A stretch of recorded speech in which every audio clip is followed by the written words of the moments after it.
मैं हूँ आपकी स्मरण बतूल। उम्मीद करती हूँ आप सब खैरियत से होंगे। आज की इस वीडियो में जिसका टाइटल है कि बड़ी कठिन परिस्थिति से गुजर कर मुमताज खान ने किया देश का नाम रोशन। सुरवीर यादव मेरे सब्सक्राइबर हैं जिन्होंने मुझे इस वीडियो के बारे में सजेस्ट किया, तो थैंक्स टू हिम कि उन्होंने मुझे सजेशन दी। और न्यूज 8 यूपी उत्तराखंड के नाम से यूट्यूब चैनल है जिन्होंने इस वीडियो को पब्लिश किया। तो चलते हैं डिटेल जानने की कोशिश करते हैं, पर आप लोगों से गुजारिश है जिन्होंने मेरे चैनल को तो सब्सक्राइब नहीं किया तो काइंडली सब्सक्राइब करें और इस वीडियो को एंड तक देखिए। अगर आपको मेरी वीडियो का ओपिनियन यूजफुल लगा तो इसको लाइक शेयर सब्सक्राइब कीजिएगा, मेरे इस चैनल को भी और चैनल को जिसका लिंक आपको डिस्क्रिप्शन में मिल जाएगा, और प्लीज इनके चैनल को भी सब्सक्राइब कीजिएगा। तो चलते हैं वीडियो की तरफ, लेट्स चेक द वीडियो। जी हाँ, कहते हैं अगर हौसले बुलंद हो तो मुफलिसी आड़े नहीं आती, और ऐसा ही कुछ कर दिखाया है लखनऊ की होनहार बेटी मुमताज ने। मुमताज साउथ अफ्रीका में हुए जूनियर महिला हॉकी वर्ल्ड कप में शानदार प्रदर्शन के बाद स्वदेश लौट आई हैं। गरीबी में जिंदगी बिताने के बाद भी मुमताज के पैर नहीं रुके और कठिन परिस्थितियों में भी लड़ते हुए अपना मुकाम मुमताज ने हासिल किया। आज मुमताज लखनऊ लौट आई हैं। मुमताज के कुछ अनछुए पहलू को जानने की कोशिश करेंगे और इस वक्त हमारे साथ मुमताज खान मौजूद हैं। मुमताज, बहुत बहुत स्वागत है आपका न्यूज 18 पर। Thank you so much. अच्छा मुमताज, ये बताएं कि आपको किस चीज के लिए सबसे पहले बधाई दूं? तमाम परेशानियों से लड़ते हुए आपने जो मुकाम हासिल किया है उसके लिए, या फिर जूनियर वर्ल्ड कप में जो आपका प्रदर्शन रहा जिसकी वजह से टीम भी सेमीफाइनल पहुंच गई, उसके लिए बधाई पहले दूं? पहले तो मुझे बधाई इसलिए दीजिए कि हम वर्ल्ड कप खेल के आए और हम अपने देश का नाम रोशन करने गए थे, इसके लिए मुझे बधाई चाहिए। वो फैमिली तो बाद में आती है, पहले देश आता है मेरा। वाकई यही जज्बा, इसी जज्बे की जरूरत होती है खिलाड़ियों में, जो देश के लिए खेलने जाते हैं, जो देश की जर्सी को पहनते हैं, तो उस जर्सी का मान बढ़ाने के लिए इसे हौसले की जरूरत होती है। मुमताज, जानना चाहूंगी, अभी आपकी स्टोरी हमने देखी और बहुत सारे लोगों की दिलचस्पी है, खासकर उन लड़कियों की दिलचस्पी अब और बढ़ जाएगी जो कहीं ना कहीं परेशानियों में घिरी रहती है लेकिन उन्हें अपने सपनों को पाना है। कैसा था ये सफर? आपने सब्जी भी बेची, घर में मदद भी की और अपने सपनों को भी पूरा किया। अभी तक का सफर कैसा? लाइफ में तो बहुत सारी प्रॉब्लम आती है और प्रॉब्लम आना तो अच्छी चीज़ है। प्रॉब्लम नहीं आएगी तो हम फेस कैसे करेंगे, हम अच्छी चीज़ है या बुरी चीज़ है। और मैं बहुत छोटी थी, मेरे घर में तो कोई बड़ा भाई नहीं है, हम 6 बहन और एक भाई है। मेरा भाई 12 साल का है और मेरे पापा सब्जी का ठेला लगाते हैं। वो सब्जी का ठेला लगाते हैं, वो सुबह जाते हैं मंडी, सब्जी लेके आते हैं, फिर मेरी मम्मी हेल्प करती हैं पापा की। मेरे पापा सुबह 4 बजे उठते हैं, नमाज़ पढ़ने के बाद वो मंडी जाते हैं, सब्जी लेके आते हैं, फिर उनको रात के 10:30-11 बज जाते हैं घर पे आते आते। मुझे देख के बहुत दुख होता था कि मेरे फैमिली में एक कोई भी ऐसा बड़ा भाई नहीं ना जो मेरे पापा की मदद कर सके। तो फिर मैं थोड़ी बड़ी थी, 4th-5th क्लास में थी, कैंटोनमेंट स्कूल में मैं पढ़ती थी। तो मैं स्कूल भी जाती थी, स्कूल से आती थी, मेरी मम्मी बैठी रहती थी। सबकी मम्मी घर में रहती हैं, बच्चों का ख्याल रखती हैं, लेकिन मेरी मम्मी हमारा ख्याल, बच्चों का भी ख्याल रखती थी, अपनी दुकान का भी ख्याल रखती थी, क्योंकि हमारा पेट पालती थी मेरी माँ। दुकान में बैठती थी, मुझे नहीं अच्छा लगता था और मैं आ जाती थी स्कूल से। 1:30 बजे मेरा स्कूल छूट जाता था तो मैं दुकान पे आती थी, मैं बैठती थी। फिर मेरे पापा नमाज़ पढ़ के आते थे, पापा घर पे चले जाते थे सोने के लिए।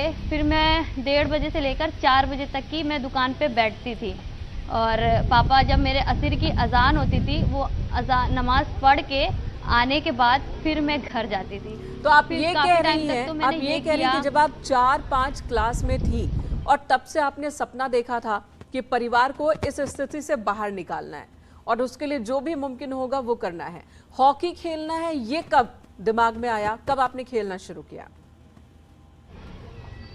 हॉकी तो मैं 6th क्लास में थी, तो माध्यमिक विद्यालय आर्य बाजार कैंट लखनऊ में एक स्कूल है जिधर से मैं पढ़ी हूँ। मैंने 12th पास किया है, तो इधर हॉकी होती थी और काफ़ी अच्छी हॉकी होती थी। लड़के लड़कियाँ काफ़ी सारे लोग करते थे।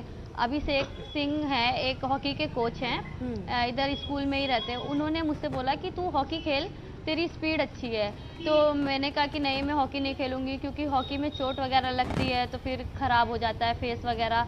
मैंने नहीं खेला, 1-2 दिन तो मैंने नहीं खेला, लेकिन मेरे फ्रेंड वगैरह खेलने लगे तो फिर मेरा धीरे धीरे इंटरेस्ट बढ़ गया। मैंने थोड़ी थोड़ी बारीकी इस स्कूल से मैंने सीखा। फिर सीखने के बाद मैं केडी सिंह बाबू स्टेडियम है हजरतगंज में, मैं वहाँ पे गई। वहाँ पे मुझे नीलम सिद्दीकी करके एक लेडीज़ थी, कोच हैं वो, अभी हॉकी की कोच हैं प्रेजेंट टाइम में। उन्होंने मुझे देखा और प्रैक्टिस कराया कि क्या कमी है, क्या अच्छी चीज़ है। उनको लगा कि मैं कुछ कर सकती हूँ, तो केडी सिंह बाबू हॉस्टल है यहाँ पे, उन्होंने मुझे हॉस्टल में ले लिया। उस टाइम तो मुझे इतना पढ़ना लिखना भी नहीं आता था। उन्होंने मेरा फॉर्म भराया कि 10 रुपये का फॉर्म था। उस टाइम 10 रुपये भी मेरे पास इतने नहीं रहते थे, क्योंकि घर से मांगना तो बहुत मुश्किल होता था। तो मैम ने खुद ही वो फॉर्म भरा मेरा। भरने के बाद ट्रायल होते थे, मैंने ट्रायल में रनिंग करा, रनिंग में मैं फर्स्ट आई। कुछ स्टिक वर्क होता था, मैंने वो किया। वो करने के बाद मेरा 2 महीने बाद मेरा हॉस्टल का लेटर आता है कि मुमताज़ खान आपको इस हॉस्टल में लिया जाता है और आप इस हॉस्टल में आना चाहते हैं तो आप आ जाइए।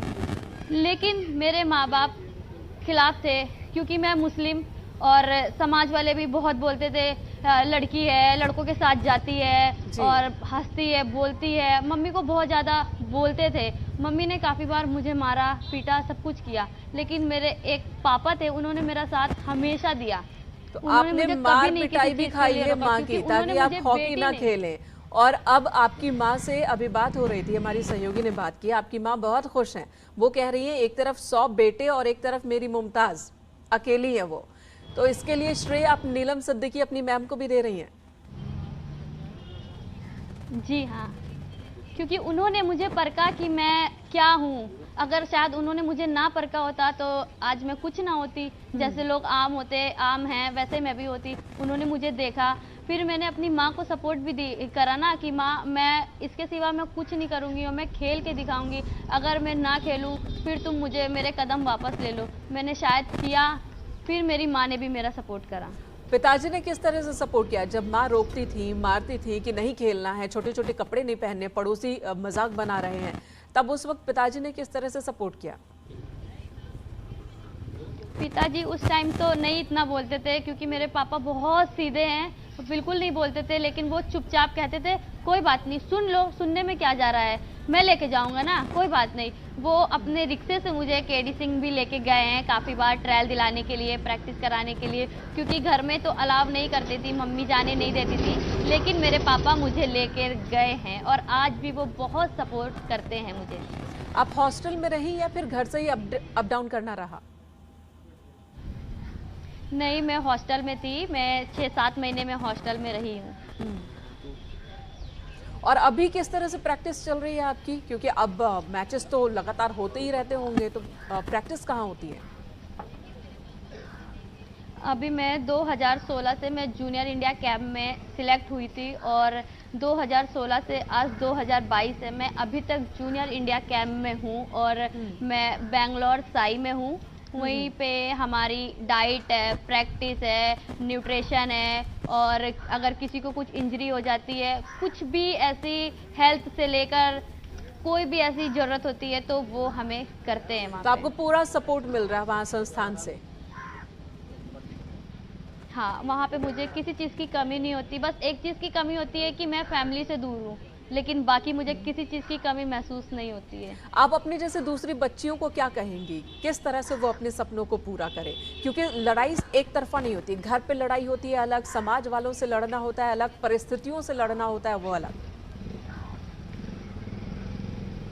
बाधाएं तो हमारे बीच में आएंगी, अब वो हमें चूज करना है, हमें निकलना है या हमें वहीं पे रहना है। दुनिया का काम है बोलना। जो अच्छी चीज़ है वो सुनो, जो बुरी चीज़ है ठीक है उस टाइम उनका सुन लो, उनको ये फील मत कराओ कि हम मैं बोल रहे हो तो अपना सुन नहीं रही है, सुन लो, लेकिन जो तो लक्ष्य रखा है उस लक्ष्य को जरूर हासिल करना है।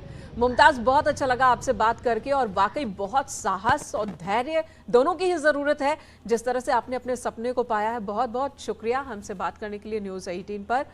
और मुमताज ने जिस तरह से अपने सपनों को पाया है, एक बार फिर उन्हें बधाई और साथ ही प्रेरणा मुमताज बाकियों के लिए भी। एक ब्रेक के लिए रुकेंगे, तुरंत लौटते हैं।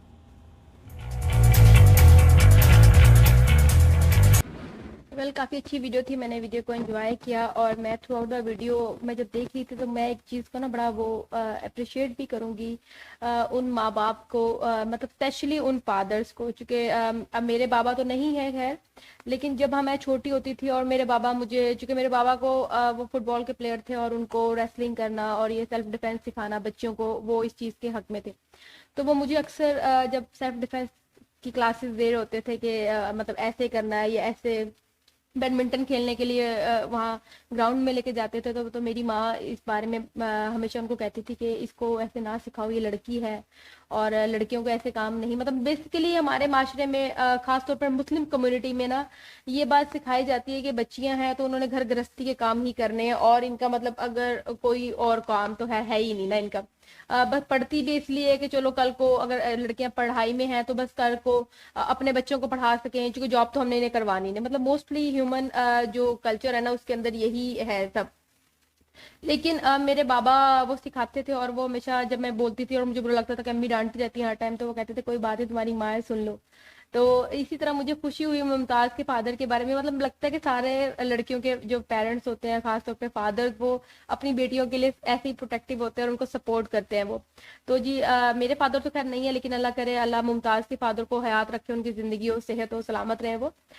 तो जी काफी अच्छी बात है कि अपनी बेटियों को सपोर्ट करना चाहिए। लेकिन एक और बात है कि माशरा ऐसा ही, माएँ ऐसी ही होती है, सेंसिटिव होती है, उनको फिक्र होती है बच्चियों के फ्यूचर को लेके, चूंकि आज जाके माँ बाप के दिलों में यही होता है कि कल को इनको अगले घर जाना है और फिर उनको बातें सुननी पड़ेंगी।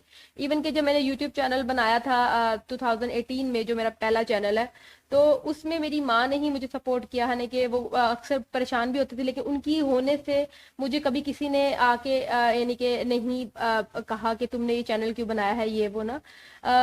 आफ्टर माई फादर डेथ, अगर शायद बाबा होते तो शायद अम्मी भी डांटती और ना सपोर्ट करती, लेकिन एक उन्होंने मुझे सपोर्ट किया। तो पेरेंट्स की सपोर्ट जो है ना, घर से इंसान की सपोर्ट बड़ी मैटर करती है। बाहर वाले तो बातें करते ही रहते हैं, उनका काम तो बातें करना होता है, और यही वजह है कि आज मेरे भाई मुझे सपोर्ट करते हैं। तो खैर मुझे बाहर से कोई नहीं कुछ कहता, लेकिन कहीं ना कहीं लोग मेरा मजाक या लोग बातें तो करते हैं, लेकिन जब आप सक्सेसफुल हो जाते हैं तो फिर वही लोग जो आपका कल मजाक उड़ा रहे होते हैं वही आपके साथ होते हैं। ये बहुत बड़ी हकीकत है।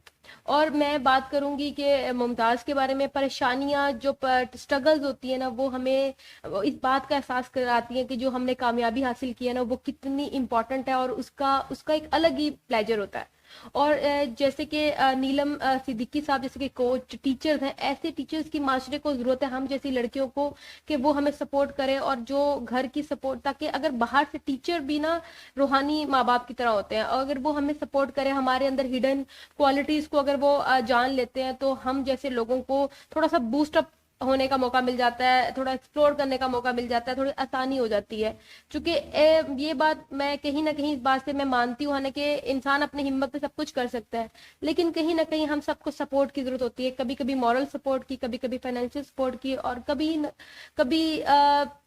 फिजिकल सपोर्ट की भी, कि आप स्टैंड पे आके, जैसे कभी हमारे माँ बाप आगे आ जाते थे, उन्होंने बोला कि उनके बाबा उनको लेके जाते थे। तो इसी तरह ये सब चीजें लड़कियों के लिए मैटर होती है, जो कहीं ना कहीं लड़कियां इतनी कमजोर नहीं होती जितना हमें माशरा हमारी सोच को बना देता है। तो वो फिजिकल सपोर्ट हो, फाइनेंशियल सपोर्ट हो, ये यानी कि मेंटल सपोर्ट होना बहुत जरूरी होती है। और इस तरह की जो वीडियोस होती हैं जो आके वीमेन एम्पावरमेंट पे बात करती हैं, वो जो लड़कियां जो अपनी सक्सेस स्टोरीज शेयर करती हैं, उससे हम जैसे इंडिविजुअल पर्सन को, हम जैसे जो कहीं ना कहीं अपने माशरे में, सिस्टम में अभी फंसे हुए हैं ना, उनको एक मोटिवेशन मिलती है कि हमने भी कुछ करना है, हमने आगे बढ़ना है। अगर ये इतनी प्रॉब्लम्स के बाद आगे आ सकती हैं और आज लोगों को अपनी स्टोरी शेयर कर रही हैं, तो हम भी कर सकते हैं। तो ऐसी स्टोरीज को जरूर शेयर करने की जरूरत है, और ज्यादा से ज्यादा शेयर करने की जरूरत है, ताकि हर कोने में जाए, और अगर किसी एक लड़की का भी फायदा हो जाता है ना, तो एक पूरी नस्ल का फायदा हो जाता है, एक पूरे सिस्टम का फायदा हो जाता है।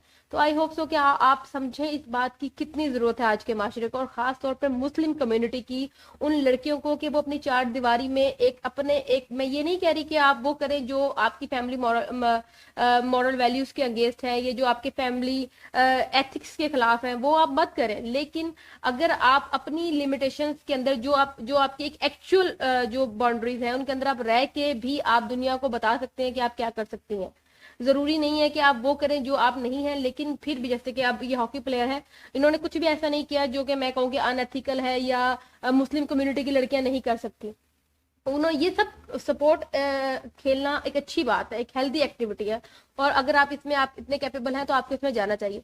आई होप सो कि आपने इस वीडियो को एंड तक देखा, और मेरी तरफ से बहुत बहुत मुबारकबाद मुमताज़ खान को और उनके स्ट्रगल्स को, उनके माँ बाप को जिन्होंने उनको सपोर्ट किया, उनके टीचर्स को, thanks to them. Please please please अगर आपको मेरी वीडियो का रिव्यू अच्छा लगा हो तो मेरी वीडियो को लाइक शेयर सब्सक्राइब कीजिएगा मेरे चैनल को। मिलते हैं किसी और वीडियो में, तब तक अपना ख्याल रखें, दुआ में मुझे याद रखें। अल्लाह हाफ़िज़।